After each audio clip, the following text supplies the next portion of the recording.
Welcome back. In this part we finish these tool holders.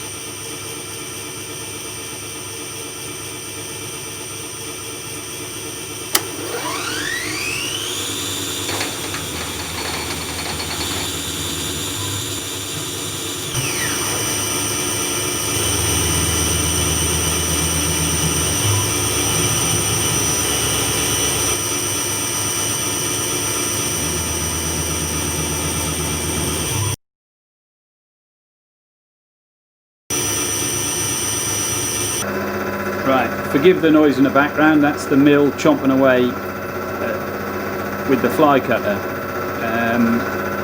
That's the beauty of CNC, if you ask me. I'm getting on with something else while it gets on with the boring tasks. So it should really be doing this as well, but I'm trying to get this done quickly. So I've got a 3.5mm drill in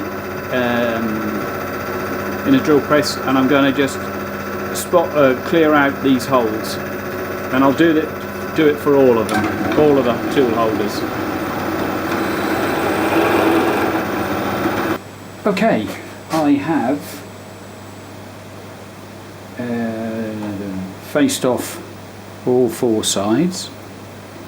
Now I just need to do the ends to make them look a little neater, and I've drilled out to M8 tap size, which is 6.8mm. So also used a trusty old McDrill to just countersink lightly the top edges. Just need to do those. I find if there's room for the chips to fall out, then you don't necessarily need to back the tap off as you're going through. You can cut a perfectly acceptable thread by just pushing it through. All suitably tapped. Just need to finish blind tapping the height adjustment hole, and I then need to finish this one for the parting tool, because I need the parting tool. I don't have a very good parting tool at the moment, and I need that to make the washers that go on here. I'll show you what I mean. Yeah, I need the parting tool to make these washers. Right, I'm back in the workshop after a few days off, flu, and I've had another tool crash, so let's just open the mill and I'll show you what happened.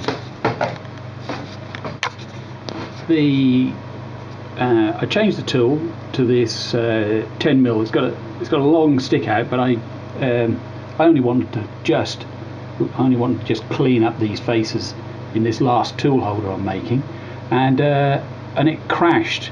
Even a small mill like this can move so fast that it's difficult to stop it before it actually has hit the metal and ruined the cutter. So as you can see, focus for goodness sake, as you can see, that cutter is toast. Anyway, this I can make that look a little better. I'll put an angle on it, but this is the last tool holder, and I'll just get the last tool holder is to fit this, which is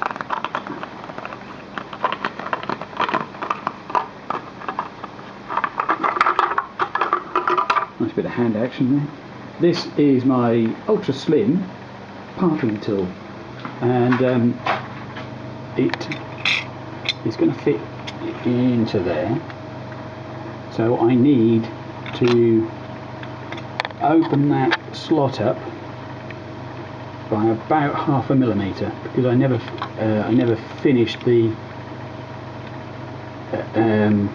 finished the program. The last thing I was going to do with this cutter was actually just to take the last 0.5mm, which then would have allowed this to slot into position. To take this last 0.5mm cut, it's just so much easier to do this by hand. So I'm using the MPG, or manual pulse generator, to just drive the mill manually.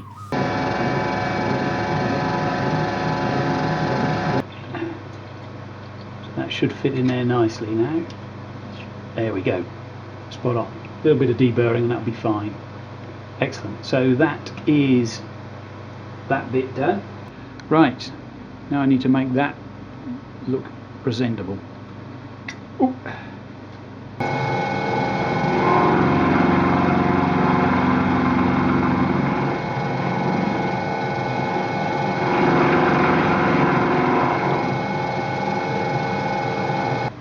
Oh yeah, that's good enough. I need to drill and tap these holes. Actually I need to tap them on the bottom edge and clearance on the top. So let me do that.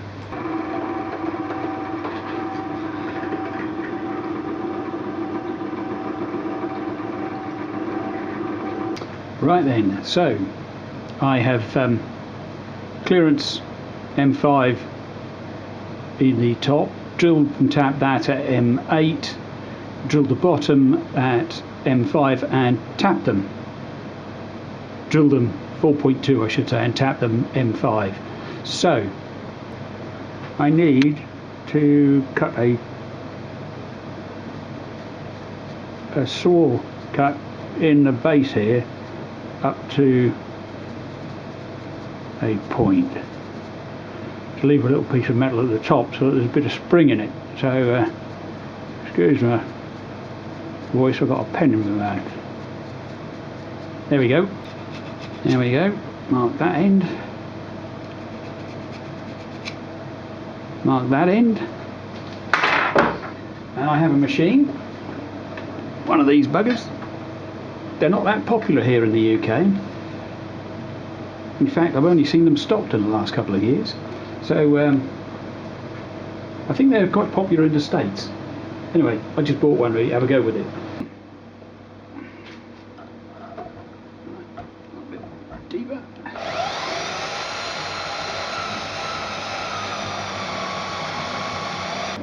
You should be able to see that I've cut down to, I've got 3mm or so of metal left this end and the same this end. So there should be a little bit of spring in this now. Not a lot, but just enough, hopefully.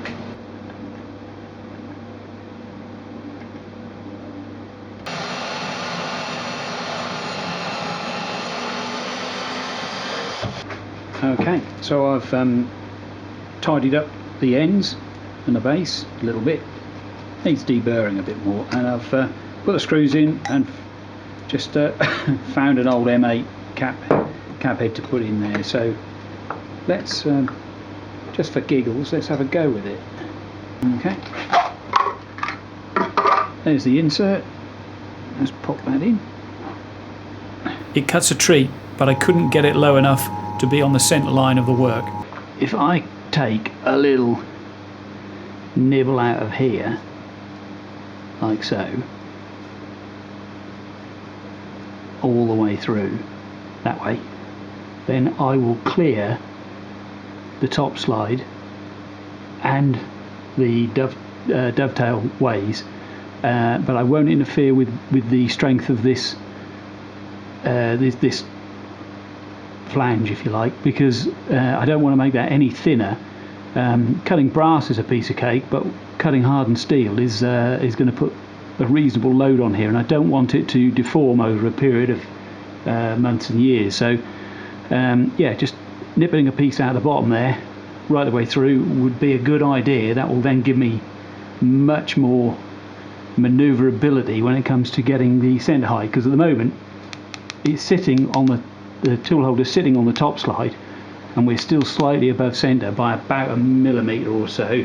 So I whipped this parting tool holder through the mill and nibbled the piece off the bottom, and here's the result.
spot of knurling to give these knobs a bit of more purchase in your fingers.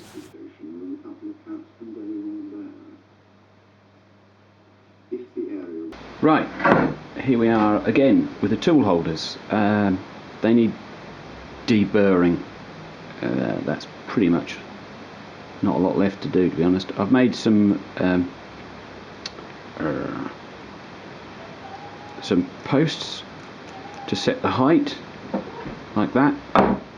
Hello, my furry friends here.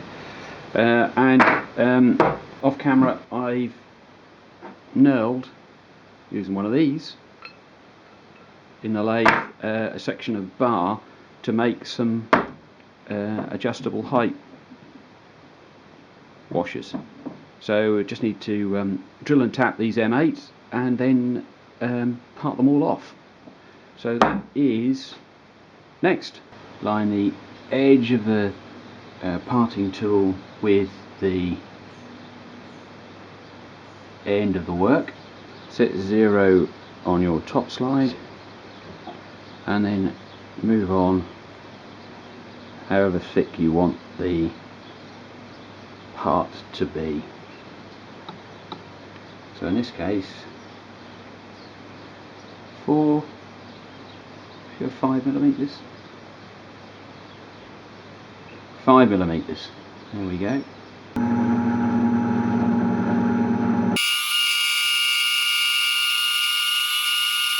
I put a threaded stud in the remains of the knurled bar and just thread on each individual washer and then just give it a little chamfer. Off camera I chemically blackened all the parts and here they are ready for assembly. Okay, and a tool for doing them up.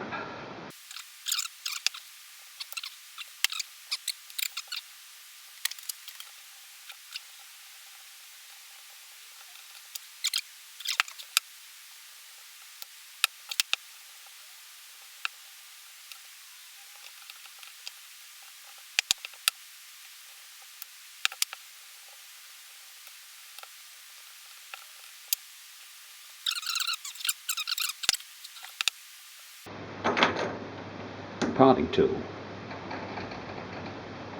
I went through and set the centre height for all of the tools.